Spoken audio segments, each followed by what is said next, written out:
Shalom saudara-saudari yang dikasihi Tuhan. Di tengah masyarakat yang semakin plural dan multikultural, kita sering mendengar pernyataan seperti ini.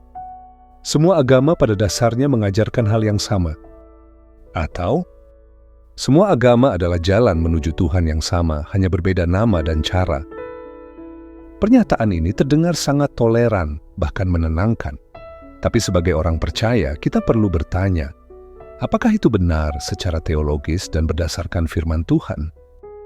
Hari ini kita akan menggali sebuah ayat penting dalam Alkitab yang menjawab pertanyaan ini secara langsung dan tegas. Kisah Para Rasul pasal 4 ayat 12, firman Tuhan berkata, "Dan keselamatan tidak ada di dalam siapapun juga selain di dalam Dia, yakni Yesus.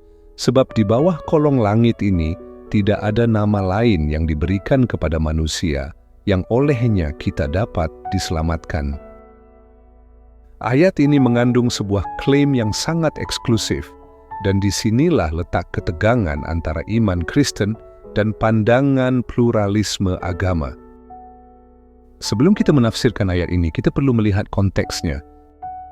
Ayat ini diucapkan oleh Rasul Petrus di hadapan Mahkamah Agama Yahudi, yaitu Sanhedrin, yang baru saja menangkap dia dan Yohanes karena menyembuhkan seorang lumpuh dan mengajar tentang kebangkitan Yesus Kristus. Petrus, yang dulunya penakut dan menyangkal Yesus 3 kali, sekarang berdiri dengan penuh keberanian. Mengapa? Karena ia dipenuhi oleh Roh Kudus dan bersaksi tentang kebenaran Kristus yang bangkit. Di hadapan para pemimpin agama Yahudi yang menolak Yesus sebagai Mesias, Petrus menyatakan dengan terang bahwa keselamatan hanya ada dalam nama Yesus. Ini bukan retorika religius, ini adalah deklarasi iman yang radikal dan berbahaya di zaman itu, dan tetap menjadi batu sandungan bagi banyak orang sampai hari ini. Sekarang mari kita telah kata-kata Petrus. Tidak ada nama lain yang diberikan kepada manusia yang olehnya kita dapat diselamatkan. Pernyataan ini menyiratkan dua hal. Pertama, bahwa keselamatan bukanlah hasil usaha manusia atau hasil pencapaian spiritual, melainkan anugerah Allah yang diberikan, dan itu hanya melalui satu pribadi, Yesus Kristus.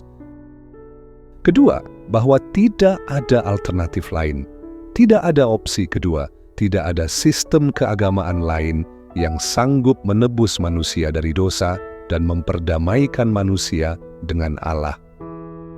Mengapa demikian? Karena hanya Yesus yang lahir tanpa dosa, menjalani hidup yang sempurna, menanggung hukuman dosa manusia di kayu salib, dan bangkit dari kematian. Tidak ada tokoh agama lain dalam sejarah yang mengklaim dan membuktikan semua itu.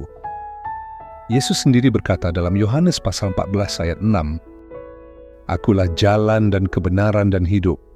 Tidak seorang pun datang kepada Bapa kalau tidak melalui Aku." Bukan salah satu jalan, tapi jalan satu-satunya. Sekarang kita masuk ke pertanyaan yang sensitif namun penting. Apakah artinya ini bahwa agama lain tidak memiliki kebenaran? Jawabannya ini harus dijelaskan dengan hati-hati. Pertama-tama, agama lain bisa saja mengandung nilai-nilai moral yang baik. Banyak agama mengajarkan kasih sayang, kejujuran, dan kehidupan yang saleh. Tetapi, nilai moral bukanlah jaminan keselamatan. Keselamatan bukan hanya tentang menjadi orang baik, tetapi tentang diperbarui hubungannya dengan Allah dan dibebaskan dari dosa. Hanya Yesus yang menanggung dosa kita, karena hanya Dia yang tidak berdosa. Seperti yang ditulis dalam 2 Korintus pasal 5 ayat 21, Dia yang tidak mengenal dosa telah dibuatnya menjadi dosa karena kita, supaya dalam Dia kita dibenarkan oleh Allah. Inilah inti kekristenan, bukan kita yang mencari Tuhan, tetapi Tuhan yang mencari kita dan menyediakan jalan keselamatan dalam Kristus. Pertanyaan berikutnya muncul. Bukankah klaim bahwa hanya Yesus satu-satunya jalan keselamatan terdengar intoleran atau sempit? Di dunia yang menghargai keragaman, ini memang terasa mengganggu.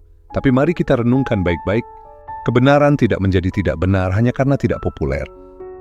Sebagai contoh, jika ada satu-satunya jembatan yang aman untuk menyeberangi jurang, Apakah orang yang menunjukkan jembatan itu bisa dianggap intoleran? Atau justru dia menunjukkan kasih dengan memperingatkan orang agar tidak tersesat? Demikian pula ketika kita memberitakan bahwa hanya Yesus yang menyelamatkan, itu bukan karena kita merasa lebih suci, tapi karena itulah satu-satunya jalan yang Allah sendiri sediakan. Yesus bukan hanya satu dari banyak guru rohani, Dia adalah Tuhan yang hidup. Dan seperti dikatakan dalam Yohanes pasal 3 ayat 16, kasih Allah kepada dunia dinyatakan dalam pemberian anaknya, agar setiap orang yang percaya kepadanya tidak binasa. Jadi saudara-saudari, mari kita simpulkan, apakah semua agama sama? Jawabannya adalah tidak. Semua agama mungkin mengandung kebenaran moral, tetapi hanya dalam kekristenan ada kebenaran keselamatan, yaitu pengampunan dosa, pendamaian dengan Allah, dan hidup kekal yang semuanya diberikan melalui Yesus Kristus dan bukan karena usaha manusia.